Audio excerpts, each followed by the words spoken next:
I really want to take my patches off. So, Bianca, does that mean you're healing up? Yes, I've started the video. You bugger. How are you feeling, Bianca? Itchy at the moment. Itchy? Healing. Healing. But the surgery went well? Surgery went well. No painkillers since I left hospital. No antibiotics. And as Lee said the other day, you look a lot fresher in the face, which I agree. Oh, good. Yeah, the little yellow patches under the eyes are all gone. Yeah, so I'd say my body was probably fighting off infection quite a while. Yeah, so for those who don't know, Bianca loaded up the car with some pumpkins, headed down south, had a flare-up of the gallbladder and had it out within 24 hours. Yeah. In and out of hospital within 36, 48, something like that. Yeah, 3 days. 3 days. 3 days in total. All done. All Don't done. have to worry about that pesky little thing anymore. No, and when we came back with Bianca's mum, Karen. Yep, Mum came back for a couple of days.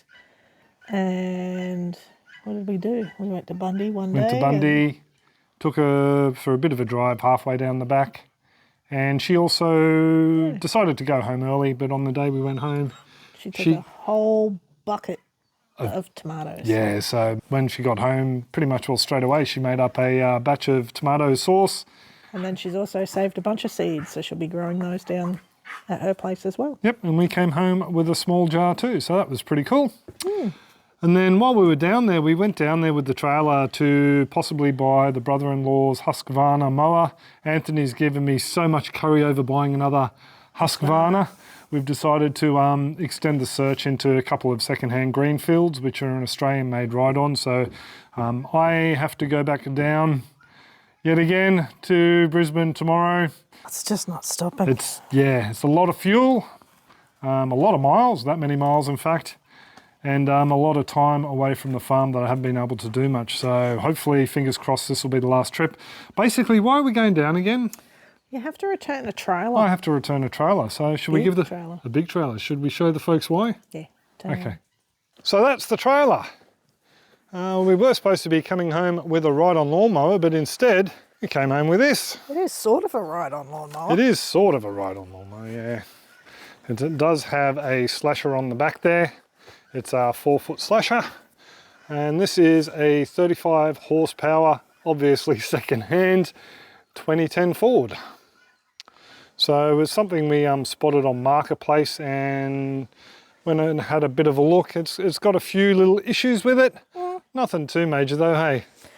No, and I'm quite surprised when we picked it up. There was a little bit of a fuel issue, but yes, which we'll get into in a minute. Really quick and got it going. So yeah, so we'll go through what happened yesterday when we went to pick it up. Basically, the old owner had a bit of a leaking issue with this bowl here that goes around the fuel filter. There was a bit of a leak from there. It only happened whenever he was running the tractor, but we saw it and we pointed it out. Actually, Bianca went through and pointed out a few little things, but he decided to go and get a seal, replace the seal. Unfortunately, the seal that he put in there made it leak even worse, so he turned off the fuel. Just like that. We went to pick it up, got it almost onto the trailer, and it ran out of fuel, which means it pretty much meant we had to reprime the injectors going into the motor itself. So once we figured out we had to bleed the line from here on top of the bowl there, and then also undo these and work all that out, we were pretty much well right to go. Loaded it onto the trailer. Unfortunately, someone forget to hit record. I just stuffed up and I missed Rob driving onto the trailer. Hang on, babe, did you lock the front down first? So we've hired this awesome 3-ton trailer. Fancy stuff. What's that? This is why you need me. Because you know all the, I know all the fancy stuff. Yeah. I stuffed up and I missed hitting record as it was halfway on the trailer. And I didn't turn the fuel on. And Rob didn't turn the fuel on. So we just had a crash course on how to bleed the lines and get the tractor started. But we know how to do that now. So we're going to strap this down and start heading on our 4-hour journey home. We'll see you when we get there. You got it on the trailer, a very slow journey up here. Chewed a fair bit of fuel with the old BT getting it up here. It's here now, and yeah, we're pretty happy with it. The only other issue we've really had with it is this morning some wombat came out to get a bit of B-roll for this very video actually, and to share with the supporters. G'day to everyone who joined us. Thank you, Jennifer, Michael and Dave. They helped us out, all of them helped us out with a load of tips about equipment, add-ons for this. So Bianca missed it, she was busy getting ready for a meeting, but yeah, it was a good time. Thank you very much for turning up, folks.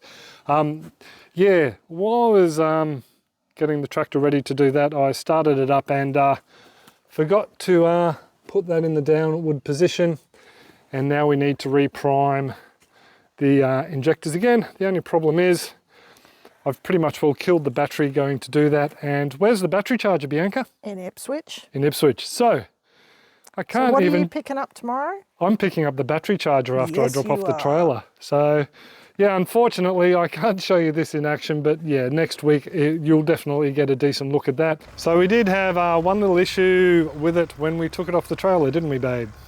Yes. Yes. Just a bit of weight. Just a bit of weight. I lifted up the old owner told us when I took it for a bit of a joyride around the paddock, tried out the PTO and everything with the slasher. He did say that if you lift it more than about 6 to 8 inches, about 20 centimeters high, it does tend to lift the front wheels off a bit and you don't get a lot of traction. I lost a bit of traction over there, chewed up a bit of grass. So we need to pop some ballast on the front. Basically, that was a bit loud. Basically just down the front here, we do have some heavy weights we're going to put on there, so we'll run through that on another video. But the motor itself is pretty clean, wasn't it? Yeah. Doesn't look like it was scrubbed down just for sale. No, there's little things. Well, the steering is an issue. We know the steering is an issue because, yeah, that's been welded on. That should not be welded on. This one over here is a little bit loose, so that's something we'll look into. Luckily enough, this series tractor is pretty popular here, so we should be able to get some stuff via the wreckers. Yeah, a lot of the pipes need replacing. And the hose work, and we do have some rust holes coming through. But other than that, you got to trust us, folks. It started fine, it ran fine. It just needs a bit of love. Needs a bit of love. The handbrake cable snapped. But yeah, everything else worked fine. The clutch was good, the accelerator works. The tyres are a little bit old and cracked on the front here. But the back ones are still good. The back ones have a nice, I think he said he had them replaced a couple of years ago anyway. So yeah, overall, you're pretty happy with it? Yeah.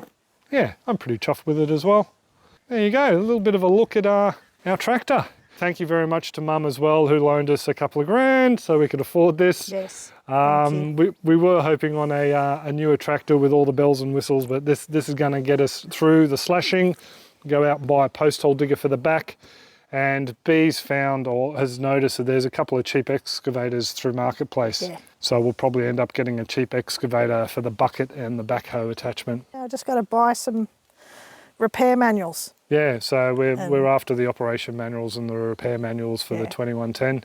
So we'll have a look for them online. We know they are available. Now I know how you feel. Midget. Midget. So there you go, folks, just a bit of a quick update this week. Obviously, we were out and about all week. I'll be out and about for half of this week coming up as well. So fingers crossed we'll get the tractor running, which I'm sure we will. And we'll give you a bit of a look at it out on the paddock next weekend, hopefully. Maybe an aquaponics video coming as well. A bit of a look at a young chap's system over in Europe who has used our to build and modify his aquaponics system, so that'd be interesting seeing that. We just have to make sure it's okay to share the videos with you folks. Anyway, we'll leave it there. Yeah, not a problem. I do hope you're all well and happy and enjoying these homestead videos, and we'll catch you next week. Catch up.